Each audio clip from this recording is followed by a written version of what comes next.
자, 우리가 십자가가 일어났던 그 마지막 이 긴박한 그 며칠간의 우리가 사건을 살펴보면 예수님께서는 금요일 날 아침에 이 십자가에 매달리셨고, 그리고 오후 3시쯤에 돌아가셨습니다.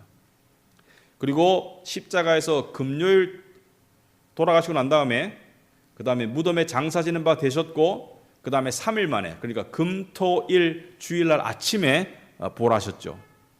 그래서 예수님께서 십자가에 못 박히기 그 전날 밤에 그 사건들이 아주 긴박하게 돌아가는데, 그 전날 밤에 예수님께서는 로마 병사와 유대인 제사장들이 보낸 사람들에 의해서 붙잡혀서 제사장에게 먼저 끌려가셨다가 빌라도에게 끌려가셔서 거기서 군중들의 요구에 의해서 십자가형을 언도받으시고, 그 다음에 십자가로 금요일 아침에 일찍 향하게 되겠습니다. 자, 그래서 오늘 장면은 시간상 목요일에 일어난 일입니다.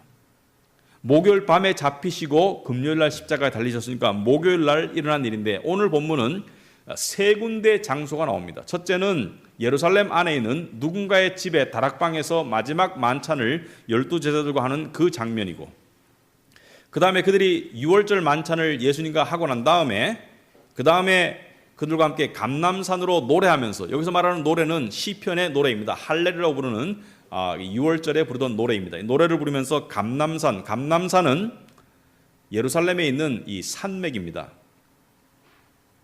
예루살렘 근교에 있는. 그 다음에 그 감람산 안에서 특별히 겟세마네 동산으로 그 많은 제자들 중에 특별히 자기가 아끼는 베드로와 야고보와 요한과 함께 겟세마네 동산에 가는 그 장면이 오늘 세 가지 장면이 되겠습니다. 그리고 오늘 세 가지 장면 속에서 예수님은 이 세 번의 기도를 하십니다. 겟세마네 동산에서. 그것이 유명한 아버지여 이 잔을 내게서 옮겨 주옵소서라는 기도입니다. 그래서 오늘 본문에는 두 종류의 잔이 나와요. 두 종류의 잔이 나옵니다. 첫 번째 잔은 예수님께서 마지막 만찬을 하시면서 성만찬, 성찬의 유래가 되었던 이 포도주, 예수님께서 이 잔은 내 피를 상징한다. 그래서 27절에 또 잔을 가지사 감사 기도하시고 그들에게 주시며 이르시되 너희가 다 이것을 마시라. 여기서 이 마시라 했던 이 잔은 예수 그리스도의 피, 이것은 죄 사함을 얻게 하려고 많은 사람을 위하여 흘리는 바 곧 나의 피, 곧 언약의 피를 이야기합니다. 그래서 피를 상징하는 잔이 있고, 그 다음에 두 번째 잔은 주님이 마셔야 되는 잔이죠. 39절에 조금 나아가서 얼굴을 땅에 엎드려 기도하여 이르시되, 겟세마네 동산에서 지금 기도하시는 것이죠. 내 아버지여 만일 할만하시거든 이 잔을 내게서 옮겨 주옵소서. 그러니까 첫 번째 잔은 제자들에게 주신 잔이고, 두 번째 잔은 본인이 마셔야 되는 잔이죠. 첫 번째 잔은 생명의 잔입니다. 나중에 보겠지만 첫 번째 잔은 하나님의 은혜의 잔이지만, 두 번째 잔은 저주와 형벌의 잔이죠. 하나님의 진노가 담긴 십자가 죽음의 잔을 상징합니다. 두 번째 잔이 원래 우리가 마셔야 될 잔이죠. 우리가 우리의 죄에 비추어 봤을 때 하나님의 진노의 잔을 마셨어야 함에도 불구하고 우리가 그것을 마시지 않고 예수님께서 그 진노의 잔을 마셨기 때문에 우리는 첫 번째 잔, 생명의 잔, 은혜의 잔으로 나아갈 수 있는 그 특권을 얻었는데, 이 본문에 보시면 예수님은 이 두 번째 잔, 당신이 마시기로 되어 있던 그 잔, 하나님의 진노의 잔, 죄를 향한 하나님의 형벌의 잔을 앞두고 그토록 고민하시고 그리고 그토록 슬퍼하셨습니다. 여기 보면 고민하시고 슬퍼하셨다. 그런데 어느 정도로 슬퍼하셨느냐? 38절 보시면 이에 말씀하시되 내 마음이 매우 고민하여 죽게 되었으니, 자, 죽을 것 같이 고민하셨다. 여러분, 우리가 사람이 극한 표현을 말할 때 죽음과 같았다, 죽을 것 같았다, 마치 죽는 것과 같은 고통이었다, 그렇게 말합니다. 그런데 여기서 죽음과 같이 고민하게 되었다. 여러분, 예수님은 그분의 생애 속에서 지금 이 겟세마네 동산에만큼 예수님이 괴로워하신 모습이 없었습니다. 예수님이 슬퍼하신 적도 있지만 예수님이 이 겟세마네 동산에서만큼 예수님이 죽도록 괴로워하시고 슬퍼하신 적이 없었습니다. 예수님께서는 당신의 3년간의 공생의 기간 동안에 계속해서 내 때가 아직 이르지 아니하였다. 내 때, my time, 내 때를 말씀하셨는데 지금 그 때가 임박했는데 예수님은 너무나 괴롭고 또 슬퍼하셨어요. 왜 예수님은 이렇게 괴로워하고 죽도록 슬퍼하셨을까? 먼저 예수님은 예수님의 신성을 통해서 하나님이시기 때문에 앞으로 일어날 일들에 대해서 꿰뚫고 계셨습니다. 다 알고 계셨죠. 미리 모든 것을 선지선견하셨기 때문에, 미리 아시고 미리 보셨기 때문에 예수님은 앞으로 일어날 상황을 다 아셨고, 동시에 예수님은 인간의 몸으로 오신 인성을 입으신 분이기 때문에 그 십자가의 고통을 친히 온몸으로 다 겪으실 것을 아셨습니다. 여러분, 우리는 예수님의 십자가의 고통을, 그리고 그 고통을 앞둔 겟세마네 예수님의 이 슬픔과 고난을 이해하려고 노력합니다만은 우리의 이해는 한계가 있을 수밖에 없어요. 하지만 우리가 이해하려고 노력하는 것은 그 이해를 조금이라도 하려고 하는 것이 우리의 목적입니다. 예를 들어서 우리 남자들이 결혼을 했을 때 여자들이 이 아이를 출산하는 그 분만, 그러니까 출산의 그 두려움과 출산의 고통을 이해할 수가 없습니다. 요즘은 그래도 의술이 발달했지만 옛날에는 이 아기 낳으러 들어갈 때 고무신을 벗어놓고 방으로 들어갈 때 분만실로 들어가면서 내가 이 고무신을 다시 신을 수 있을까? 왜냐하면 많은 사람들이 아기를 낳다가 죽었거든요. 출산을 앞둔 여자들의 그 두려움, 그리고 출산에 따른 그 고통을 요즘 남자들은, 요즘 부부들은 함께 분만실에 들어가서 그것을 함께 겪어라, 함께 체험해라. 물론 거기서 보고, 거기서 이 아내가 겪는 고통을 보면서 남자가 어느 정도 이해할 수 있겠지만 그것을 전적으로 이해한다는 것은 불가능합니다. 왜냐하면 진정한 이해, 특별히 고통에 대한 진정한 이해는 그것을 겪어본 사람이 하는 거예요. 똑같은 고통을 겪어본 사람이 아니면 그걸 이해할 수 없습니다. 머리로서는 이해할 수 있지만 우리가 육신으로 그 과정을 겪고 마음의 힘듦을 함께 느낄 때 우리가 그것을 가능한 것이지, 고통을 겪어보지 않은 사람은 그것을 이해할 수 없습니다. 하지만 이해하려고 노력할 때 조금이라도 더 이해할 수는 있겠습니다. 자, 그런데 여기서 예수님께서는 고통스럽고 슬프다고 말씀하셨어요. 예수님의 본민은 고통스럽고 슬프시다. 왜 그런데 죽을 것 같이 슬프고 죽을 것 같이 고통스러우셨는가? 왜 예수님은 이때까지 당당하게, 예수님은 이때까지 꿋꿋하게 그때를 기다리시고 그때 다가오셨는데 왜 지금 갑자기 이렇게 흔들리는 모습을 보이시는 것일까? 여러분, 왜 예수님은 동요하시는 모습을 보이시는 것일까? 여기 보시면 아버지여 이 잔을 내게서 옮겨 주옵소서. 내가 정말 죽도록 고민하게 되었는데 아버지여 이 잔을 내게서 옮겨 주옵소서. 그러나 내 뜻대로 마시고 아버지의 뜻대로 하옵소서. 기도하시고 난 다음에 제자들에게 왔는데 제자들이 자고 있어요. 예수님이 제자들에게 왜 왔습니까? 기도의 막간에 제자들에게도 위로를 받으러 오신 거예요. 사랑하는 제자들로부터 그래도 위로를 받기 위해서 오셨는데, 그때 그 전에 예수님께서 기도하러 가시기 전에 예수님께서 제자들에게 뭐라고 말씀하셨습니까? 베드로와 세베대의 두 아들, 제자들 12명 중에서도 한 명은 배신했고 나머지 중에서도 가장 자기와 가까웠던, 가장 측근이었던 3명, 베드로, 야곱, 그다음에 요한을 데리고, 야고보와 요한을 데리고 그들에게 말씀하시되 38절에 내 마음이 매우 고민하여 죽게 되었으니 너희는 여기 머물러 나와 함께 깨어 있어 달라고 부탁하지 않았습니까? 내가 힘든 순간에 너희가 깨어서 나와 함께 해서 나를 위로해 달라고 부탁했는데 이들은 잠에 빠졌어요. 그리고 하나님께 기도하고 와서 보니까 잠들고 있었고, 그래서 예수님이 그들에게 말씀하시기를 40절에 너희가 나와 함께 1시간도 이렇게 깨어 있을 수 없더냐. 그리고 2번째 기도하시고 그리고 3번째 똑같은 기도를 하셨습니다. 근데 예수님은 왜 이렇게 동요하셨을까? 첫째는 아까도 말씀드렸지만 예수님은 신성을 가졌기 때문에 앞으로 일어날 일들을 꿰뚫어 보셨고, 그리고 그 인성을 가진 그 몸으로 그 십자가를 견뎌야 하는 그것을 아셨기 때문이죠.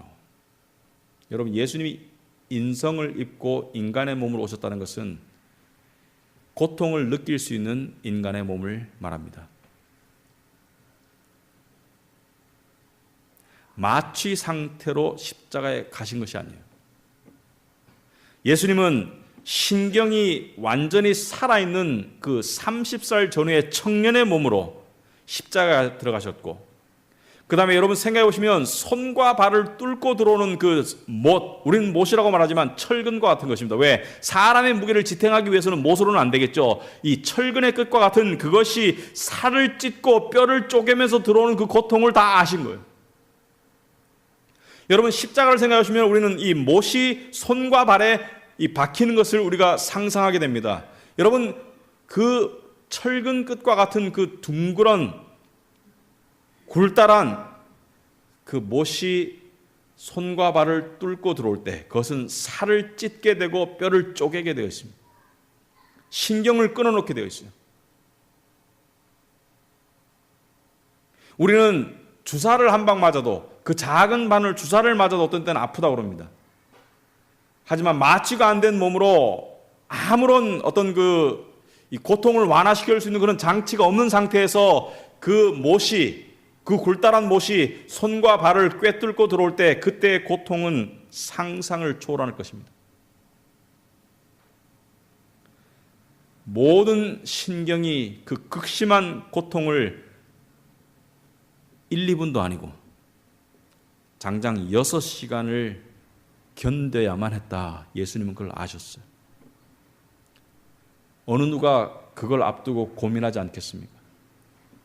어느 누가 그걸 앞두고 두려워하지 않겠습니까? 어느 누가 그걸 앞두고 동요하지 않겠습니까? 그리고 예수님은 또 슬프다고 말씀하셨어요. 아픔과 고통과 슬픔은 좀 다른 것입니다. 왜 예수님은 죽을 것 같이 슬프셨을까? 예수님의 슬픔의 이유는 무엇이었을까? 바로 오늘 우리가 예배의 부름에 읽었고 또 우리 보현 성도가 기도했던 바로 하나님께 버림받음에 대한 슬픔을 이야기하고 있습니다. 나의 하나님, 나의 하나님, 어찌하여 나를 버리셨나이까? 여러분, 사람이 극심한 고통을 당하는 것도 어렵지만 그 모든 상황을 철저히 혼자 감당하는 것은 정말 슬픈 일입니다. 여러분이 어떤 힘든 상황이 있을 때, 여러분이 어떤 그 괴로운 상황이 있을 때 세상 모두로부터 버림받아 본 적이 있는가? 여러분이 아무리 사람으로부터 왕따를 당하거나 또는 친구가 많이 없다 손 치더라도 최소한 몇 명은, 최소한 여러분의 직계 가족이나 최소한 몇 명은 여러분에게 위로를 해줄 수 있을 것입니다. 특별히 여러분이 고통을 당할 때. 하지만 예수님은 세상 모두로부터 버림을 받았습니다. 예수를 미워하고 싫어했던 유대인들은 예수를 십자가에 못 박으라고 외쳤었고, 예수님을 따라다니던 예수의 친구였던 예수님의 한 동료였던 그 제자들은 모두가 예수를 버리고 도망갔어요. 모두가 십자가에 가는 예수를 외면하고 다 도망갔어요. 그것을 미리 말씀하지 않았습니까? 너희가 다 나를 버릴 것이다. 베드로가 죽을지언정, 내가 죽을지언정 당신을 버리지 않을 것이다. 예수님이 달기 울기 전에, 그러니까 새벽이 되기 전에 너희가 다 나를 버릴 것이다. 이 달기 울 때는 언제입니까? 바로 예수님이 십자가를 지고 골고다로 출발했던 그 시점입니다. 그러니까 십자가를 향해서 출발했던 그 시점에 예수님은 자기가 의지했던, 자기가 친구로 지냈던 모든 제자들로부터 철저하게 버림을 당했고, 베드로는 그러지 않았습니까? 저 사람을 내가 모른다고. 그리고 십자가에서는 그 고통 가운데 철저하게 외면을 당했었습니다. 오히려 원수들의 조롱과 원수들의 비웃음 속에서 십자가에서 6시간 고통을 겪으셨습니다. 여러분 상상해 보세요. 여러분이 지금 고통스럽게 죽어가는데 옆에서 위로해 줄 사람은 없을 망정, 옆에 사람들이 낄낄거리고 비웃고 조롱하는 가운데 심지어 당신의 아버지로부터도 버림받으신 예수님, 그 6시간, 그게 얼마나 고통스러웠겠습니까? 우린 말을 할 수는 있어요. 표현할 수는 있지만 우리는 그 고통을 이해할 수는 없습니다. 여러분, 예수님께서 이 겟세마네 동산에서 하신 기도, 내 아버지여, 만일 할만하시거든 이 잔을 내게서 지나가게 하옵소서. 여러분, 이 장면을 한번 생각해 보시기 바랍니다. 이 피땀을 흘리시면서 괴로워하시면서, 너무 괴로워서 피땀이 흘렀다고 그래요. 여러분, 사람이 너무나 괴로우면 피땀이 난다고 그럽니다. 너무 괴로워서 피땀을 흘리시면서 괴로워하시면서 아들로서 아버지에게, 아버지, 이 잔을 하실 수 있거든 내게서 지나가게 하옵소서. 무슨 말입니까? 다른 대안이 없습니까? 아버지, 제가 이 십자가의 고통을 겪고 당신께 버림받는 것 외에는 다른 대안이 없습니까? 그런데 하나님의 응답은 철저한 침묵입니다. 여러분, 우리는 예수님의 이 고통과 슬픔뿐만이 아니라 하나님 아버지, 당신의 하나밖에 없는 아들이 이렇게 괴로워하면서 절규하는데도 아무런 답을 줄 수 없는, 대안을 제시할 수 없는 그 아버지의 심정도 한번 헤아려 봐야 됩니다. 소아과 병동에서 소암에 걸려서 항암 치료를 받으면서 괴로워하는 그 어린 아이의 모습을 보면서 밖에서 발을 동동 구르고 눈물을 뚝뚝 흘리는 그 어머니 아버지를 여러분 텔레비에서 본 적이 있을 거예요. 당신의 아들이, 아버지, 대안이 없습니까? 제가 이 길을 가는 것 받고 대안이 없습니까? 그렇게 말할 때 그 가슴을 찢으며 파고드는 아들의 절규를 철저히 외면할 수밖에 없었던 그 하나님 아버지를 한번 생각해 보시라. 여러분, 세상에 이런 일은 두 번 다시 없었습니다. 많은 설교자들이 설교를 할 때 예화를 찾습니다. 그 상황을 설명할 수 있는 스토리를 찾아요. 그러나 이 장면은 대신할 수 있는 예화가 없습니다. 왜냐? 자기를 미워하는 원수들을 살리시려고, 자기를 미워하는 죄인들과 원수들을 살리시기 위해서 하나밖에 없는 사랑하는 아들을 죽이신 아버지, 그리고 그 아버지를 죽기까지 순종한 아들, 있을 수 없는 일입니다. 이해할 수 없는 일이고요. 아들이 이렇게 힘들어하는데, 그런데 아버지는 그 일을 그냥 진행하십니다.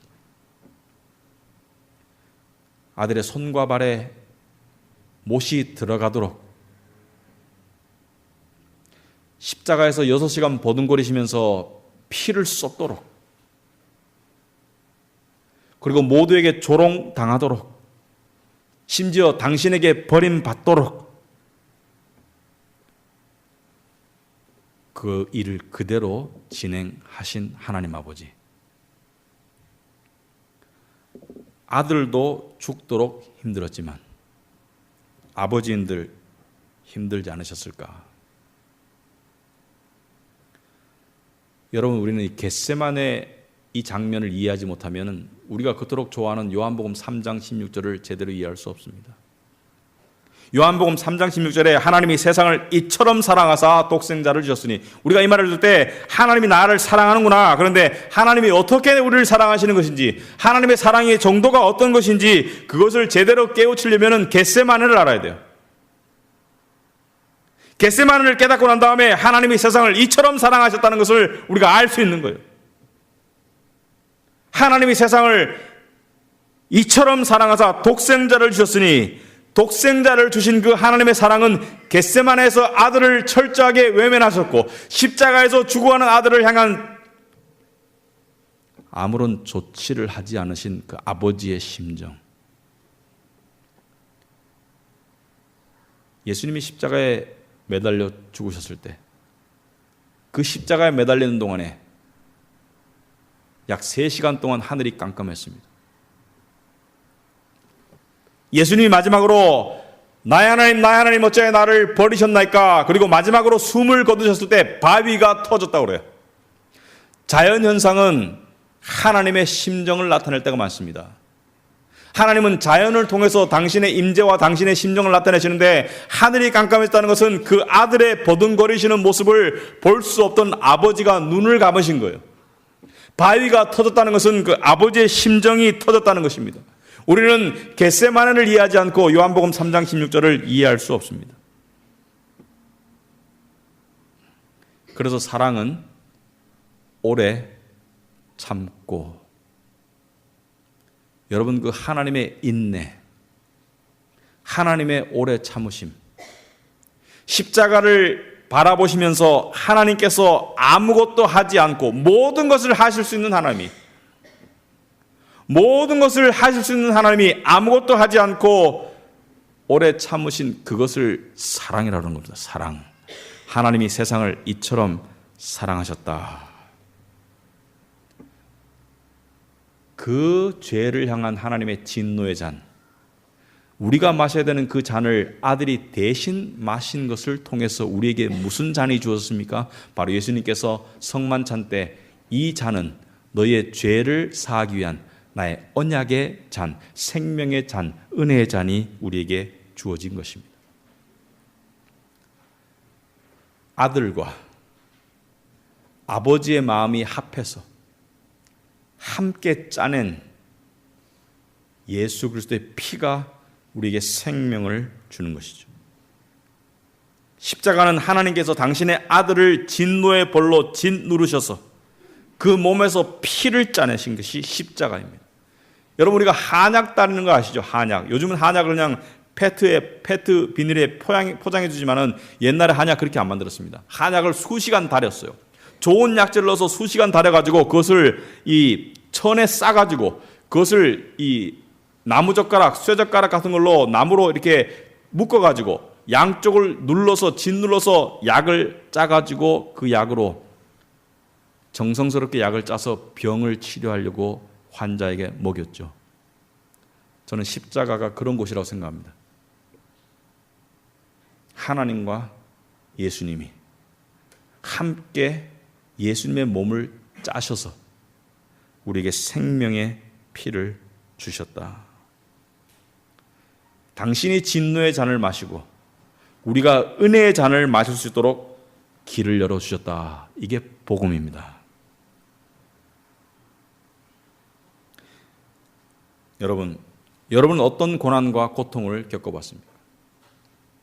여러분은 고통과 고난을 당할 때 이런 생각할 때 없습니까? 하나님은 나의 고통을 아시는 것일까?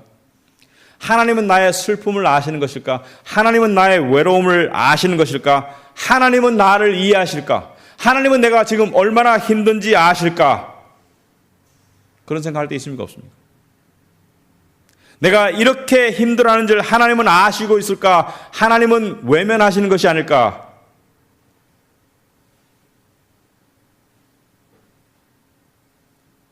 이건 올바른 질문이 아닙니다.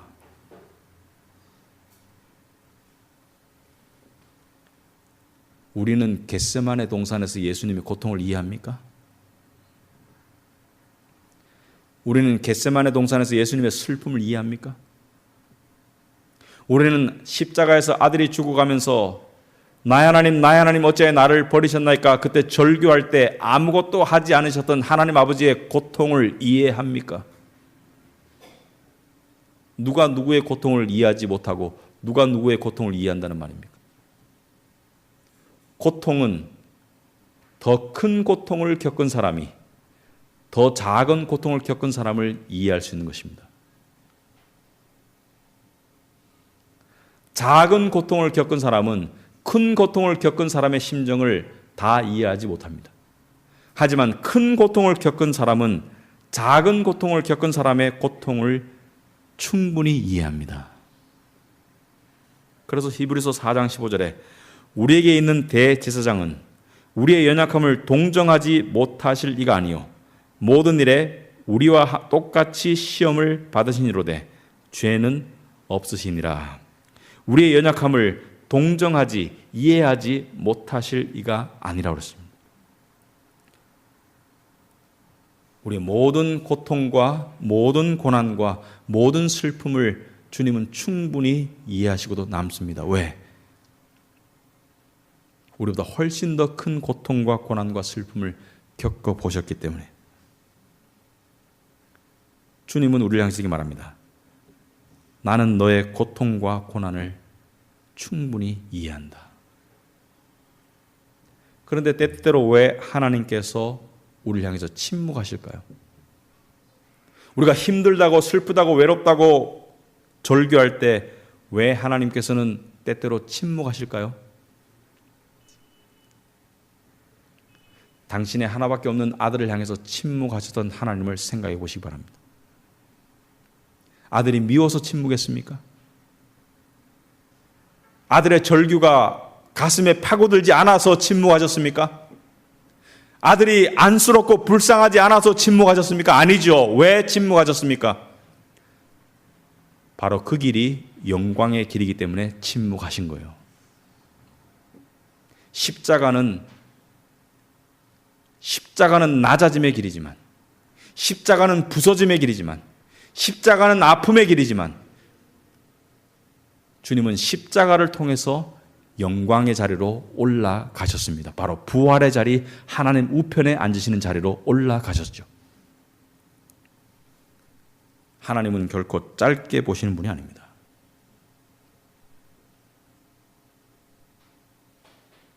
왜 나에게만 이 문제를 주시는가? 우린 그렇게 미련하게 외칠 때가 있습니다. 남이 가진 문제는 작아 보이고 내가 가진 독특한 종류의 문제는 커 보이고 그래서 하나님이 나에게만 불공평한 것 같고 여러분 하나님이 세상에서 가장 불공평하게 대하신 분은 바로 예수님입니다. 하나님은 당신의 아들에게 가장 불공평하게 대하셨어요. 왜? 죄 없는 이로 하여금 그렇게 끔찍하게 죽게 하는 것은 불공평 아닙니까?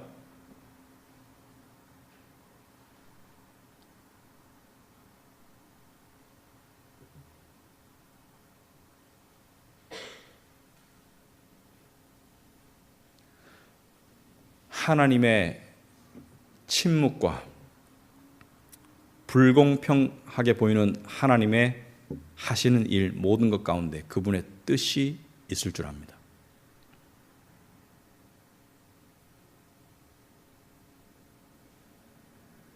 그분의 뜻은 그 터널을 지나고 난 다음에 깨우쳐지는 것이지 그 터널을 지나면서 함께 깨우쳐지는 것이 아닙니다. 그 터널을 지날 때 예수님은 어떻게 지나가셨습니까? 도살장에 끌려가는 양처럼 아무 말 없이 끌려가셨다. 이걸 우리가 좀 배워야 되겠습니다. 우리는 손톱 밑에 가시 하나만 들어와도 악 비명을 질러요. 예수님 손에는 철근이 들어갔는데 그렇지 않습니까? 손톱 밑에 가시 하나만 들어와도 비명 지르고 따지고 투덜투덜거리고 따라서 모든 고통은 십자가로 향해야 됩니다. 여러분이 어떤 종류의 고통을 겪든지 간에 십자가로 향하시기 바랍니다. 십자가에서 여러분을 위해서 고통당하시고 슬픔당하신 주님을 바라보는 계기가 되길 바랍니다. 그리고 모든 고통은 우리가 겪는 모든 고통은 주님의 고통을 조금이라도 이해하는 촉매제가 됩니다. 고통을 겪지 않은 사람은 고통을 겪는 사람을 이해 못합니다. 우리가 고통을 겪을 때 우리는 주님이 겪으신 고통이 얼마나 크셨을까 한 번쯤 생각해 보길 바랍니다. 그리고 더 나아가서 아까도 말씀드렸지만 예수 그리스도에게 일어난 모든 일은 우리에게 일어납니다. 예수님은 십자가를 가셨고 그 다음에 부활하셨습니다. 우리도 이 땅에서 우리의 십자가를 지고 고통의 순간들을 살아가지만 우리에게도 영광스러운 미래가 기다리고 있는 것입니다. 우리도 부활할 것이고 우리도 영광에 들어갈 것입니다. 그래서 고통 가운데 소망을 놓지 말아라. 로마서 5장 2절에 또한 그로 말미암아 우리가 믿음으로 서 있는 이 은혜에 들어감을 얻었으며 하나님의 영광을 바라고 즐거워하느니라.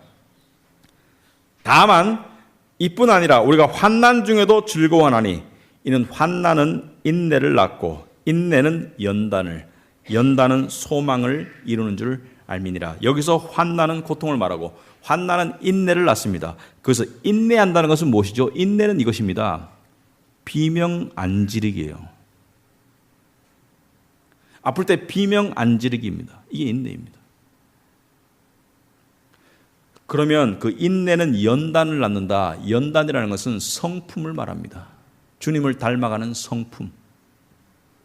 그리스도인의 성품. 주님을 닮아가는 그리스도인의 성품과 성화는 고통을 통해서 주어지는 것이에요. 고통을 인내를 가지고 견뎌나갈 때 그리스도인의 성품이 이루어지게 되는 것입니다. 고통이 주어지는데 주어지는 고통마다 비명 지르고 발광하고 불만하면 성품이 안 돼요.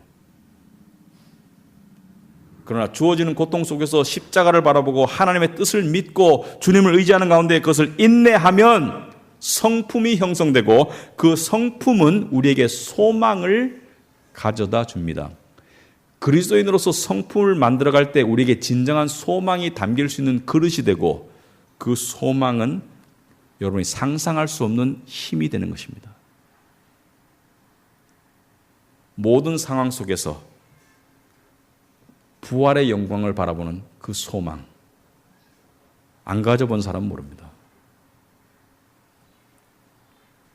이것이 영적인 진리의 법칙입니다. 이 시간 저와 여러분은 십자가를 통해서 예수님이 마셨던 그 잔의 의미, 그리고 우리에게 주어진 은혜의 잔, 생명의 잔, 그 의미를 생각해 보시기 바랍니다. 좀 이따 성찬을 할 때 그 의미를 생각하시면서 성찬에 참여하시길 바랍니다. 우리 다 같이 기도하겠습니다.